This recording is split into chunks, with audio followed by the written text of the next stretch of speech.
For most people, when summertime rolls around, they always think about freedom, no class, and of course, vacation. For those same people, vacation usually they think of excitement, but that excitement usually doesn't start until you get to your destination. However, last year it was a little bit different for me and my family.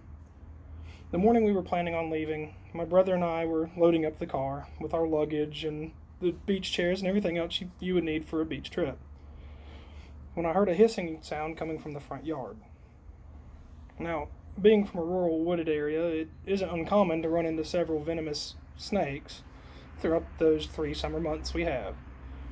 Thinking it was most likely a copperhead or a rattlesnake, both of which we have found many of up at the house, I went inside to grab a shotgun just in case.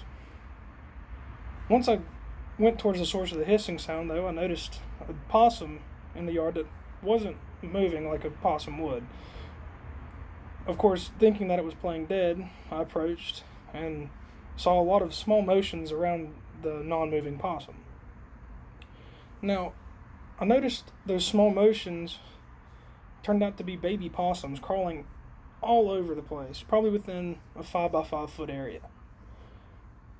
As quick as I could, I went to see the mother was actually playing dead, and it turned out she was not alive.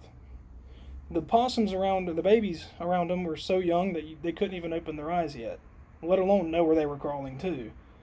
I knew we had to do anything we could to make sure that those babies survived. I grabbed a box and a towel so we could carry them without hurting them or jarring them too bad. And I grabbed a pair of gloves to make sure that I didn't get my scent on them in case they were to be rehabilitated. I collected as many babies as I could and we headed for the car. We searched on Google, we found as many wildlife places as we could until we found one open in the Lincolnton area. Now, the original plan was to find one on the way to Myrtle Beach, and this one worked perfectly. We hit the road, drove as fast as we could, without, of course, getting pulled over, until we finally arrived at the wildlife rescue. When we arrived, all of the babies were still responsive, and the people assured us that they would survive and most likely grow up and be released into the wild. So that's the story of how our planned vacation turned out to be a wildlife rescue.